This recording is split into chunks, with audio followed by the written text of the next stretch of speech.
गुरु प्यारी साध संगत जी, आप सभी को प्यार भरी राधा स्वामी जी। आपका हमारे YouTube चैनल सतगुरु ज्ञान में स्वागत है। साध संगत जी, आज हम आपको जो साखी सुनाने जा रहे हैं, यह साखी सुनकर हमारा अपने सतगुरु पर विश्वास और बढ़ जाएगा। जब सरदार बहादुर जगत सिंह जी महाराज अपने आसन पर बैठे हुए थे, तो एक आदमी उनको निहारता ही जा रहा था।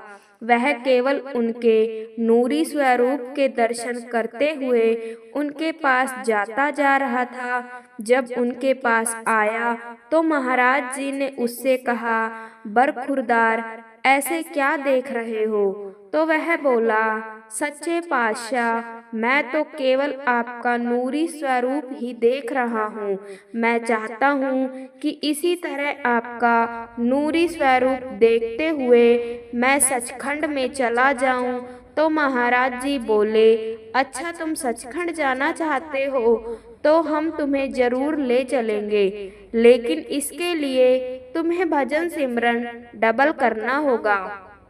तो उस आदमी ने कहा, जी, कुछ पाने के लिए कुछ देना तो पड़ता है। महाराज जी ने कहा, तो फिर आप अपना टाइम दीजिए। उसने कहा, सच्चे पातशाह, जो आपका हुक्म मैं वैसा ही करूँगा, बस मुझे आप अपने साथ ले जाइए। तो महाराज जी ने कहा कि आपको भजन सिमरन का समय डबल करना होगा, मैं तुम्हें अपने साथ ले जाऊंगा। अगर यकीन नहीं करते तो लाओ हाथ दो, हम तुम्हें अभी दिखा देते हैं। उस आदमी ने जैसे ही हाथ आगे किया, उसकी आंखें बंद हो गई। जो नज़ारा उसे दिखाई दिया वह ऐसा था कि उसकी आंखें बंद थी और उसके चारों ओर रोशनी ही रोशनी थी और वह किसी नए स्थान पर पहुंच गया। वह बोला, सच्चे पातशाह, बस मुझे आप अपने साथ जरूर ले जाना। आप कहते हो तो मैं 2.5 से 5 घंटे सिमरन करने को तैयार हूँ। तो महाराज जी ने कहा कि मुझे तुमसे अभी बहुत सेवा लेनी है, तो क्या तुम सेवा करने के लिए तैयार हो? तो उसने कहा, सच्चे पातशाह, अगर आप सेवा दोगे तो मैं जरूर करूँगा। इतनी बात कहकर वह अपने घर चला गया और भजन सिमरन करना शुरू कर दिया। अंतर में उसका ध्यान टिकना शुरू हो गया। लेकिन कुछ दिनों के बाद ऐसा हुआ कि सरदार बहादुर जगत सिंह जी महाराज चोला छोड़ गए। जब उस आदमी को पता चला तो उसके मुंह से यह शब्द निकले कि रब भी झूठ बोलता है। उन्होंने तो मुझसे कहा था कि मैंने तुझसे बड़ी सेवा लेनी है, और वह तो ऐसे ही चले गए। उसके दिल को बड़ी ठेस पहुंची। वह बस दिन रात यही कहता रहता कि रब तो यहाँ पर है ही नहीं। अगर रब है तो रब झूठ बोलता है। वह बस यही रट लगाए रखता। उसने सोचा कि आज के बाद ना तो वह सत्संग जाएगा और ना ही भजन सिमरन करेगा। उसने 3 महीने तक ना तो भजन सिमरन किया, ना ही वह सत्संग गया। गद्दी पर हुजूर महाराज चरण सिंह जी विराजमान थे। करीब 3-4 महीने के बाद उस आदमी को रात को करीब 3 बजे एक सपना आया, जिसमें उसको किसी ने आवाज लगाई और कहा, मलकीत सिंह, तुम भजन सिमरन क्यों किया करो और सत्संग जाया करो, तुमसे अभी बहुत सेवा लेनी है। वह झटपट उठा।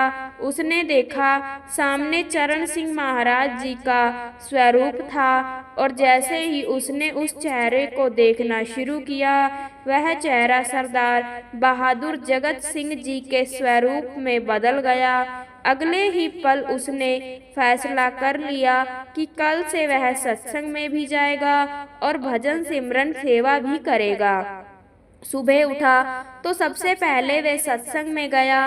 3-4 महीने लगातार वह ऐसे ही सत्संग में जाता रहा और भजन सिमरन करने लगा। वही नूरी स्वरूप बार बार उसके सामने आता। एक दिन किसी सेवादार ने उसे कहा कि तुम्हें महाराज चरण सिंह जी बुला रहे हैं। इतनी बात सुनते ही वह हाथ जोड़कर महाराज चरण सिंह जी के सामने गया। महाराज चरण सिंह जी ने उसे कहा, मलकीत सिंह, क्या तुम कार चला सकते हो? उसने कहा, मालिक मैं जीप चला सकता हूँ, लेकिन कार तो नहीं चला सकता।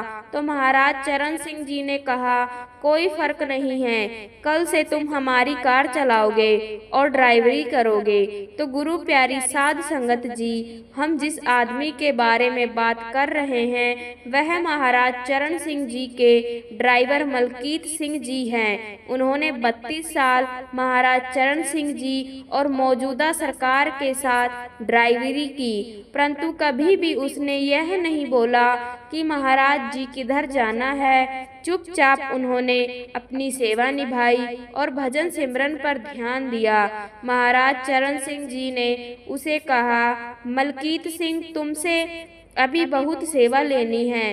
वह हाथ जोड़कर खड़ा हो गया और हमेशा यही कहता था कि सच्चे पातशाह, जो आपको अच्छा लगे आप वही करो, आप तो सब जानी जान हो। मलकीत सिंह जी को नामदान की बख्शिश सरदार बहादुर जगत सिंह जी से हुई थी और उन्हीं के वचन थे कि मलकीत सिंह, तुमसे बड़ी सेवा लेनी है। जब वह ड्राइवर बने तो महाराज जी उन्हें समय देते थे कि आप सुबह 2 बजे आना, 2:30 बजे आना, 3 बजे आना। तो मलकीत सिंह जी आधा घंटा पहले पहुंच जाते, लेकिन कभी भी उन्होंने महाराज जी से यह नहीं कहा कि महाराज जी किधर जाना है। जब भी महाराज जी बैठते तो केवल हाथ से इशारे करते कि हमें इधर जाना है और उधर जाना है। मलकीत सिंह की शादी हुई तो मलकीत सिंह के घर में एक लड़के ने जन्म लिया। लड़का बड़ा हुआ तो पता चला कि वह लड़का बोल नहीं सकता। मलकीत सिंह की पत्नी रोज उसे बोलती कि आप महाराज जी से बात करो, हमारा बेटा तो बात ही नहीं करता, बोलता ही नहीं है। तो मलकीत सिंह जी ने एक कान से सुनते और दूसरे कान से निकाल देते। उन्होंने कभी भी महाराज जी के सामने यह बात नहीं रखी। वह कहते थे वह तो रब है, उन्हें क्या बताना। अगर रब को भी बताना पड़े तो वह रब नहीं। कितने दिन बीत गए और मलकीत सिंह की पत्नी हर बार यही बोलती कि महाराज जी से बात करो, लेकिन उन्होंने कभी महाराज जी से बात नहीं की। एक बार की बात है, महाराज चरण सिंह जी ने उनको जयपुर जाने के लिए करीब 2:30 बजे का समय दिया। मलकीत सिंह जी सुबह 2 बजे गाड़ी लेकर बाबा जी के पास आ गए। महाराज चरण सिंह जी आए तो उन्होंने कहा कि आज हम जयपुर जाएंगे। मलकीत सिंह जी सत्य वचन बोलकर बैठ गए, गाड़ी चलानी शुरू करी। रास्ते में महाराज चरण सिंह जी ने गाड़ी रुकवाकर और पीछे से उठकर आगे मलकीत सिंह जी के पास आकर बैठ गए। मलकीत सिंह जी के कंधे पर हाथ रख दिया और कहने लगे, मलकीत सिंह, तूने बताया नहीं कि तुम्हारा बेटा बोलता नहीं है। मलकीत सिंह ने कहा, सच्चे पातशाह, आप तो सब जानी जान हो, सबके दिलों को जानते हो, फिर मैं आपको क्यों बताता। महाराज जी बोले, कितना समय हो गया है, आपका बेटा अभी बोलता नहीं है, मुझसे बात तो करनी चाहिए थी। वह बोले, आप तो रब हो, सब जानते हो। अब जो समय था वह सुबह 9:03 का था और महाराज चरण सिंह जी बोले थे कि चलो सच्चे पातशाह, महाराज जी कृपा करेंगे। इतना बात कहने की देर थी कि सतगुरु ने कृपा कर दी। शाम को काम खत्म करके जब मलकीत सिंह वापस घर गए और गेट खोला तो आवाज आई, पापा। मलकीत सिंह जी बहुत हैरान हुए कि यह मेरा बेटा है जो मुझे पापा पापा बोल रहा है। मलकीत सिंह के घर वालों ने उन्हें बताया कि सुबह करीब 9:03-4 पर हमारे बेटे ने बोलना शुरू कर दिया था। तो मलकीत सिंह ने कहा कि करीब घड़ी में 9:03-4 ही हुए थे जब महाराज जी ने कहा था कि वह कृपा करेंगे। तो 9:03-4 पर ही उन्होंने कृपा कर दी। एक बार चरण सिंह जी महाराज बिना बताए दोपहर को मलकीत सिंह जी के घर तशरीफ ले गए। उन्होंने देखा कि महाराज जी आए हैं तो जल्दी जल्दी 2 कुर्सियां लगा दी और उनको बैठने के लिए कहा। मलकीत सिंह जी ने कहा कि महाराज जी आपने तकलीफ क्यों की, मुझे बुला लेते, मैं आ जाता। तो महाराज जी ने कहा नहीं मलकीत सिंह, आज हमें आना था। तो वह बैठ गए। तो महाराज जी और मलकीत सिंह जी वहाँ कॉफी पी। महाराज जी ने मलकीत सिंह को कहा आप अब चाहे भजन सिमरन करो या ना करो, आपका भजन सिमरन पूरा है। तो यह बात जब मलकीत सिंह ने सुनी तो उन्होंने कहा महाराज जी अगर मेरा भजन सिमरन पूरा है तो फिर मुझे ले जाओ। तो उन्होंने कहा ले जाएंगे, लेकिन अभी तुम्हारा टाइम बाकी है। तो मलकीत सिंह जी ने वैसे ही कहा कि आप ले तो जाओगे ना। तो साध संगत जी, अब महाराज चरण सिंह जी ने भी वही बात कही जो उस समय सरदार बहादुर जी ने उनसे कही थी। उन्होंने कहा अगर नहीं यकीन तो 2 हाथ, अब वही तजुर्बा उन्होंने फिर से महाराज चरण सिंह जी के हाथों में देखा। वही नूरी स्वरूप, वही रोशनी, वही ज्योति। मलकीत सिंह जी ने यह नज़ारा देखा तो कहा सच्चे पातशाह मुझे अपने साथ रखना, मुझे लेकर जाना। इतना कहकर महाराज जी चले गए। साध संगत जी, आज की यह साखी जो मलकीत सिंह जी ने खुद सुनाई थी, तो साध संगत जी अगर कुछ पाना है तो कुछ देना पड़ता है। अगर हम भी 2.5 घंटे भजन सिमरन करेंगे तो वह नूरी स्वरूप के दर्शन हमें भी जरूर होंगे। साध संगत जी, अगली साखी को भी अंत तक सुने जी। साध संगत जी, एक नगर में एक युवक रहता था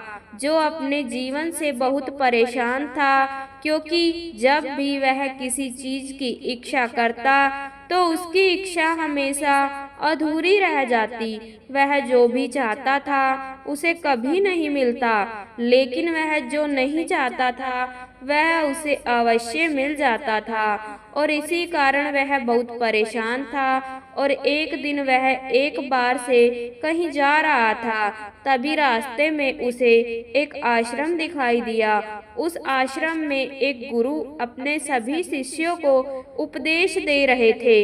वह कह रहे थे कि इच्छा हमें बहुत सोच समझकर करनी चाहिए, क्योंकि देर सवेर वह इच्छा पूरी जरूर होती है। अर्थात हमारे जीवन में जो कुछ भी हो रहा है वह सब हमारी इच्छाओं का ही परिणाम है। यानी अगर आपके साथ कुछ गलत हो रहा है तो वह भी आपकी इच्छा का ही परिणाम है, और यदि आपके साथ कुछ अच्छा हो रहा है तो वह भी आपकी इच्छा का ही परिणाम है। वह युवक चुपचाप उन गुरु की सारी बातें सुन रहा था। जैसे कि उन गुरुवर ने यह बातें कही, वह तुरंत उन गुरुवर से कहता है, हे गुरुवर क्षमा कीजिएगा, किंतु जो आप कह रहे हैं वह बिल्कुल गलत है। आपने जो कुछ भी कहा वह असत्य है। उस युवक के इतना कहने पर वहां पर उपस्थित हर कोई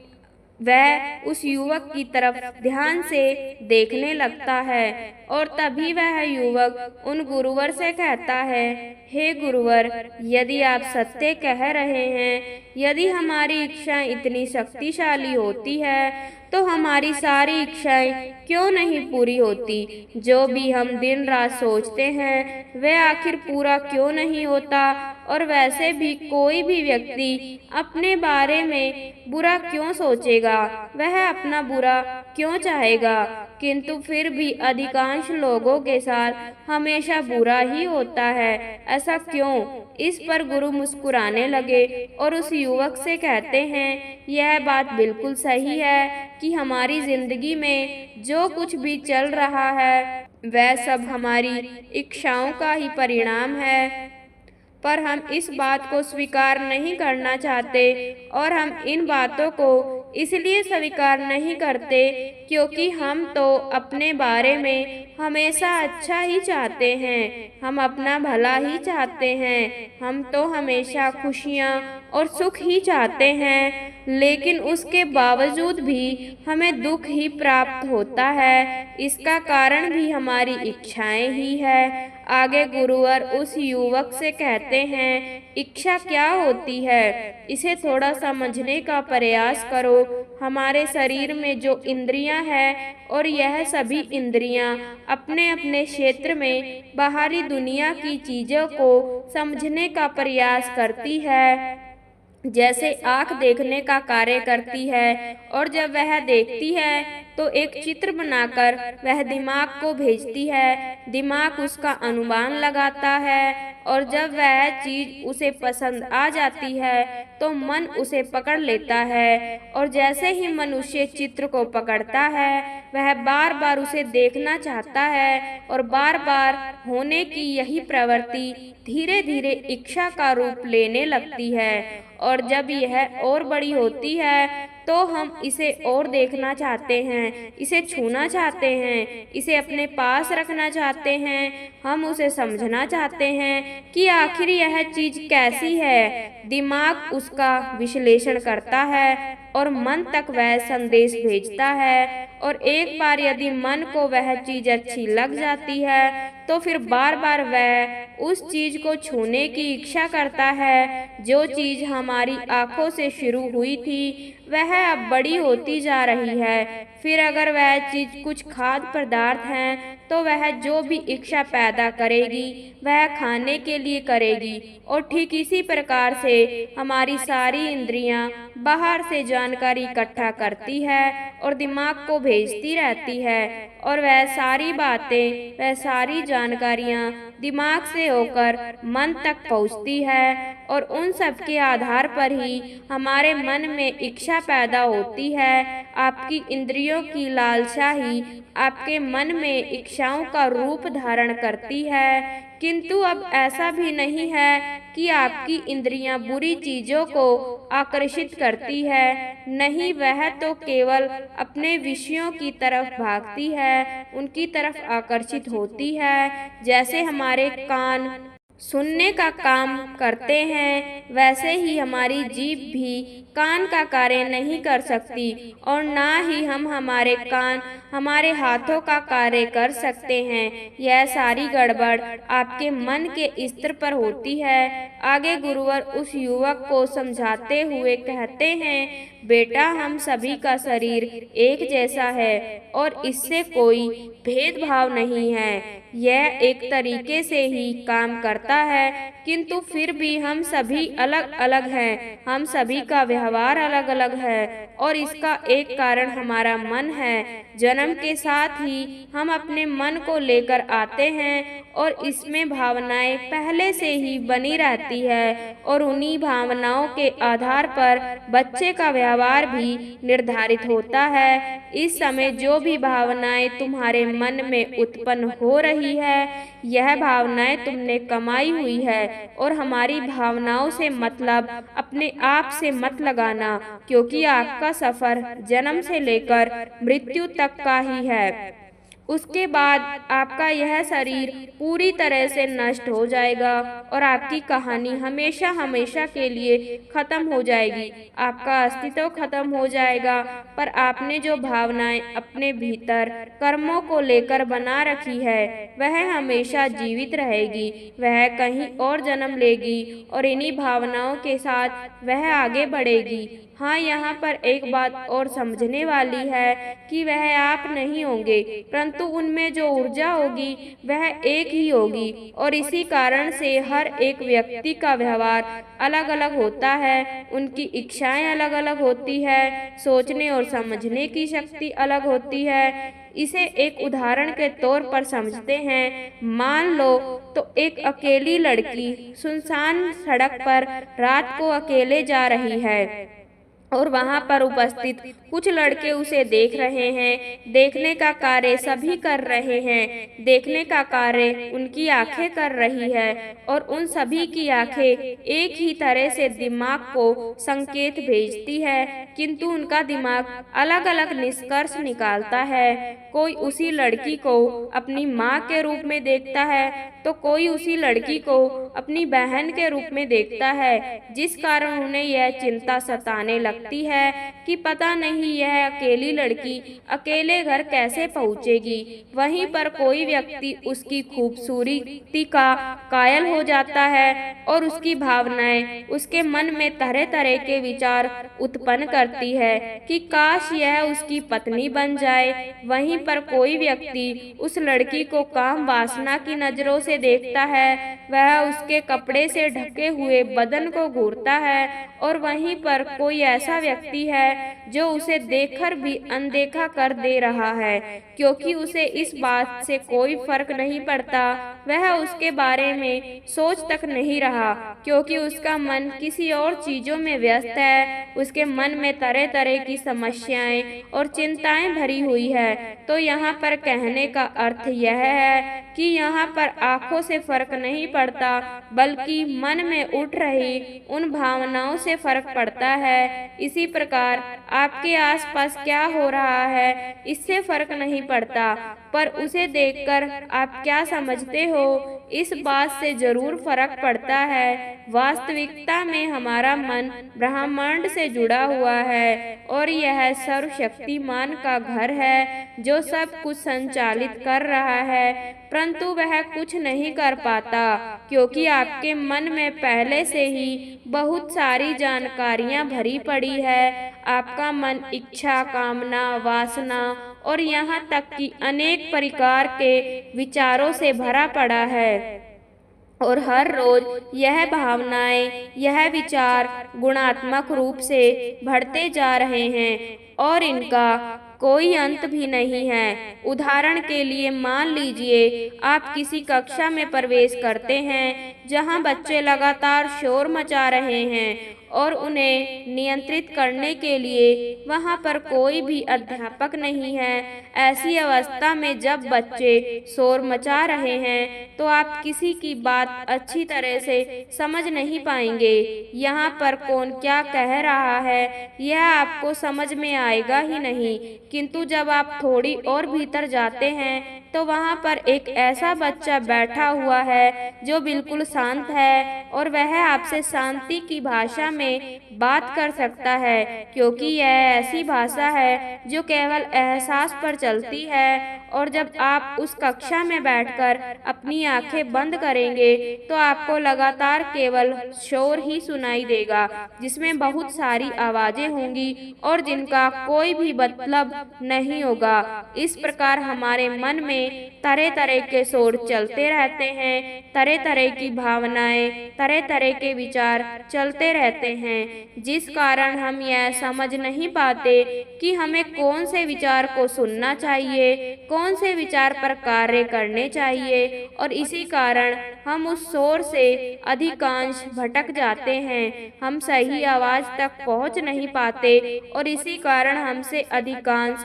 सही गलतियां हो जाती है और इस वजह से हम अधिकांश चिंता या तनाव में डूब जाते हैं। परंतु अगर आप इसका ठीक उल्टा करके देखें, जब आप किसी पुस्तकालय में जाते हैं तो वहाँ पर पूरी तरह से शांति होती है, वहाँ पर किसी प्रकार का कोई शोर नहीं होता और आप जब चाहे जितना चाहे उतनी देर के लिए ध्यान लगा सकते हैं।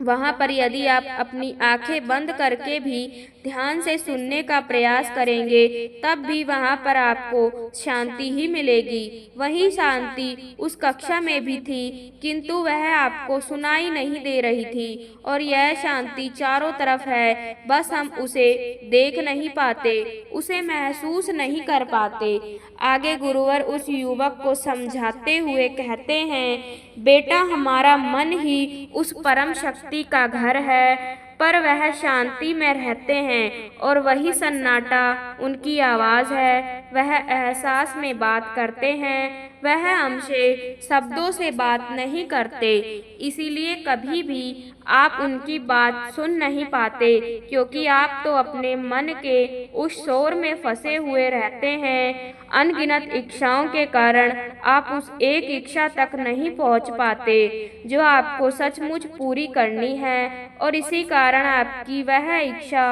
अधूरी रह जाती है। आप चाहकर भी उसे पूरा नहीं कर पाते, और वहीं पर जो इच्छा आपकी भावनाओं से जुड़कर आपके मन की गहराइयों तक पहुंच जाती है, अर्थात उस पुस्तकालय की तरह जब आप शांत होकर किसी विचार के बारे में सोचते हैं और वह इच्छा आपकी भावनाओं से जुड़कर जब आपके मन की गहराइयों तक पहुंच जाती है, तो वह इच्छा अवश्य ही पूरी हो जाती है। और वहाँ जो इच्छा होती है वह आपकी इच्छा पैदा करने के से नहीं होती, क्योंकि आप जो इच्छाएं कर रहे हैं वह तो आपके मन के उस शोर में, आपके मन के उन विचारों में इस तरह से खो जाती है कि आप उन्हें अपने मन की गहराइयों तक पहुंचा ही नहीं पाते। और वहीं पर आपके मन की गहराइयों में जो इच्छा होती है वह आपके हालात, आपकी भावनाओं से पैदा होती है। इस पर वह युवक उन गुरुवर से प्रश्न करते हुए कहता है, हे गुरुवर, आप क्या कहना चाहते हैं? मैं आपकी बात समझ नहीं पा रहा, कृपा करके मुझे साफ और स्पष्ट तौर पर समझाइए। इस पर गुरुवर मुस्कुराने लगे और उस युवक से कहते हैं, बेटा, हम में से अधिकांश लोगों की यही इच्छा होती है कि हमारे पास ढेर सारा पैसा हो, एक विशाल घर हो और एक सुंदर युवती से आपका विवाह हो जाए जो आपका सम्मान करे।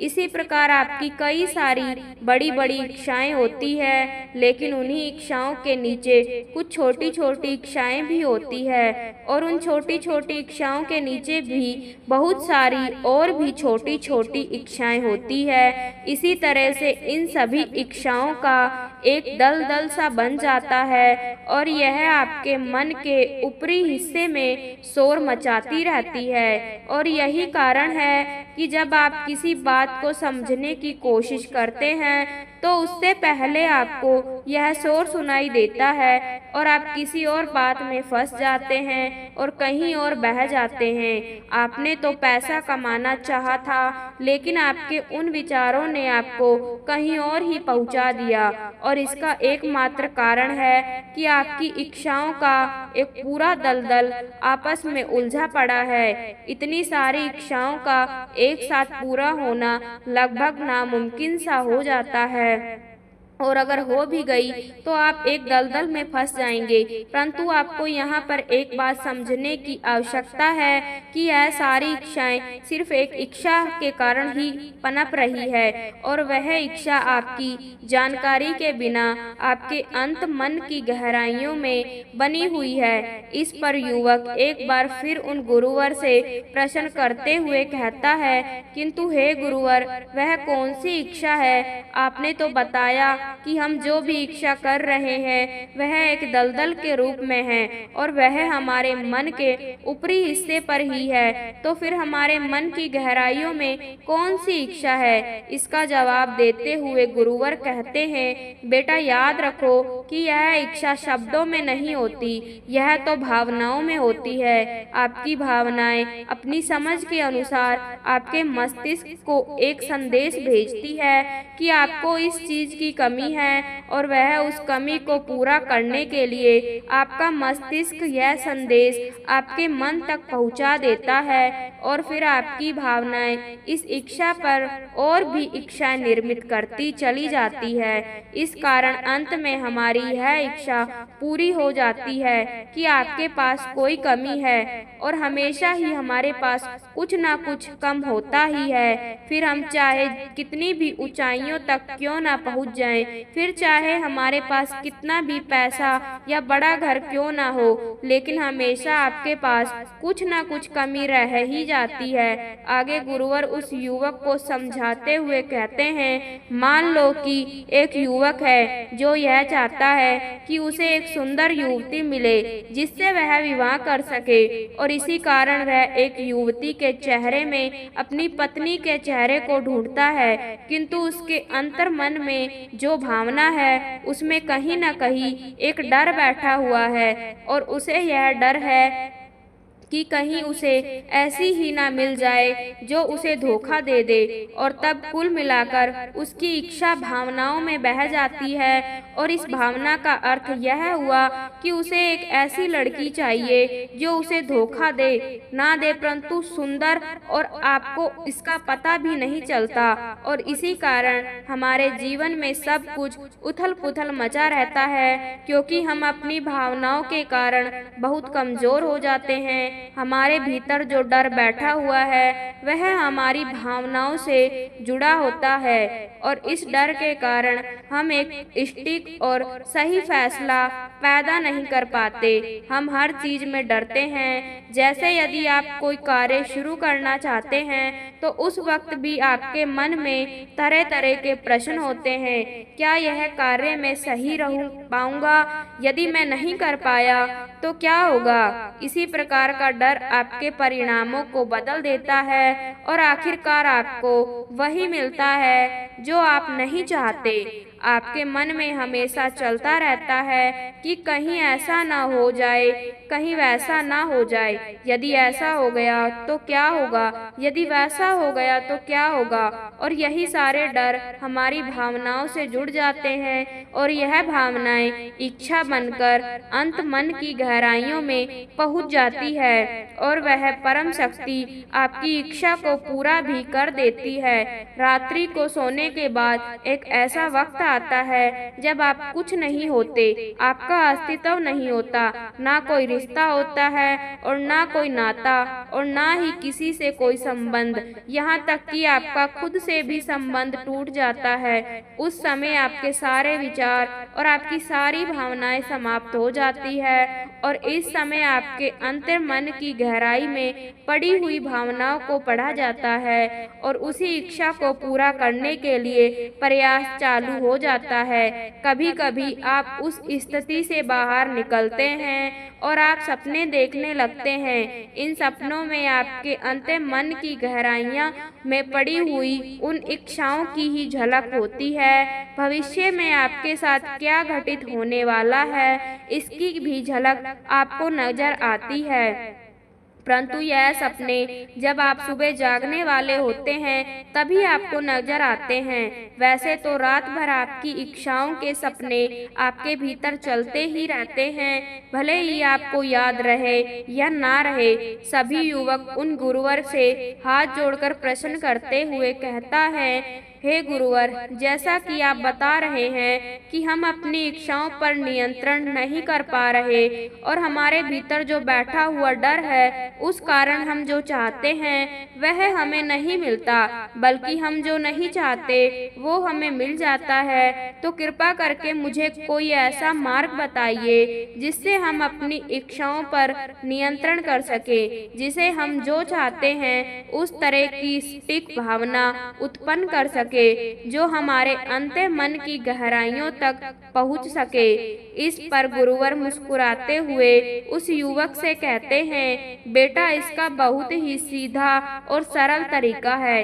अपने मन को छोटे मोटे विचारों में उलझाना छोड़ दो, अर्थात जैसे कि आपके घर में छोटी मोटी बहुत सारी बातें होती रहती है, इसने दिया, उसने ऐसा क्यों किया, उसने ऐसा क्यों नहीं किया, उसके साथ अच्छा हो रहा है, उसके साथ अच्छा नहीं हो रहा, यह तो बेकार की बातें हैं, वह मेरी इज्जत नहीं करता, मैं अच्छा हूँ, यह हो रहा है या वह नहीं हो रहा। ऐसी बहुत सारी छोटी छोटी बातें आपके जीवन में चलती रहती है, और इन बातों में हमें आनंद भी आता है, क्योंकि हमारा मन पहले से ही उन आनंद से घिरा हुआ है, और उसे उसी में मजा आता है। इन सारी चीजों से आपको बाहर निकलना होगा।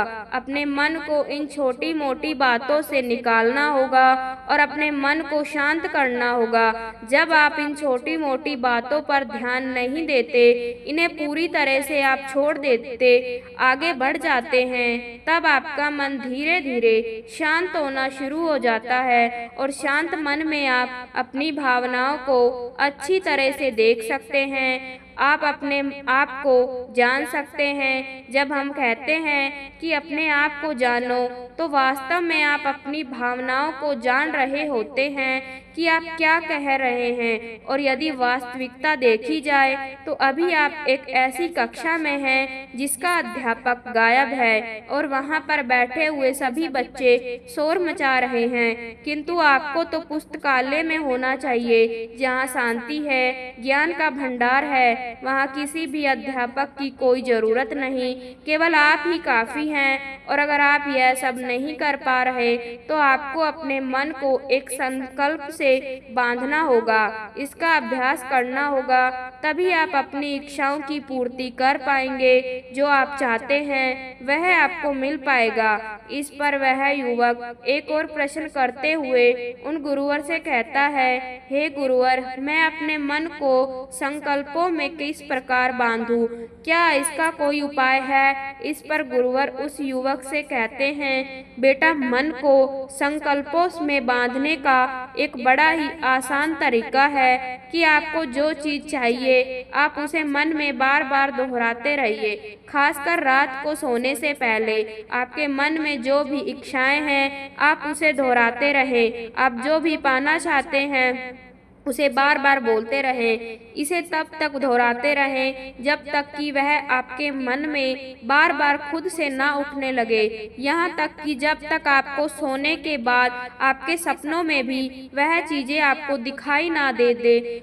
आगे गुरुवर उस युवक को सावधान करते हुए कहते हैं, किंतु बेटा, सपनों पर आपका कोई नियंत्रण नहीं है। आपको संकल्प इतना मजबूत करना होगा कि सपने भी आपको वही आने चाहिए जिसकी आपके मन में इच्छा है। इस पर वह युवक एक बार फिर उन गुरुवर से प्रश्न करता है और कहता है, हे गुरुवर, किंतु यदि मेरे मन में जो इच्छा है, अगर उसके बाद तुम आराम से सो सकते हो, उसके बाद जो भी इच्छा तुम पूरी करना चाहते हो उस इच्छा को मन में दोहराते रहो और वह इच्छा अवश्य ही तुम्हारे अंतर मन की गहराइयों तक पहुंच जाएगी और तुम अवश्य ही उस चीज को पा लोगे जो तुम पाना चाहते हो। किंतु यदि तुम नकारात्मक ऊर्जा के साथ होंगे तो तुम कभी भी अपने जीवन में वह सब हासिल नहीं कर पाओगे जो तुम चाहते हो। फिर चाहे तुम इसके लिए कितने भी हाथ पैर क्यों ना मार लो, चाहे कितने भी कोशिश क्यों ना कर लो, तुम्हें वह सब कभी हासिल नहीं होगा जिसकी तुम इच्छा करते हो। इसलिए रात्रि को सोने से ठीक पहले अपने आप को सकारात्मक ऊर्जा से भर लो, अपने मन को शांत करो। इस प्रकार जो भी इच्छाएं तुम पूरी करना चाहते हो वह अवश्य ही पूरी होगी। इतना कहकर वह गुरुवर शांत हो गए और उस युवक को भी अपने सभी प्रश्नों का उत्तर अब मिल चुका था। वह जान चुका था कि आखिर उसके साथ इतनी उथल पुथल क्यों हो रही है, उसके साथ इतनी गड़बड़ क्यों हो रही है, वह चाहकर भी अपनी इच्छाओं को पूरा क्यों नहीं कर पा रहा। उसके सभी प्रश्नों के जवाब अब उसे मिल चुके थे। उसने उन गुरु को प्रणाम किया और वापस घर लौट गया। वैसे दोस्तों, उम्मीद है कि आपको भी आपके सभी प्रश्नों के उत्तर मिल चुके होंगे और इसी के साथ मैं उम्मीद करती हूँ कि आपको आज की दोनों साखियाँ भी अच्छी लगी होगी। साथ संगत जी, ऐसी ही रूहानी साखियाँ सुनने के लिए चैनल को सब्सक्राइब जरूर करें और कमेंट बॉक्स में राधा स्वामी जी जरूर लिखें।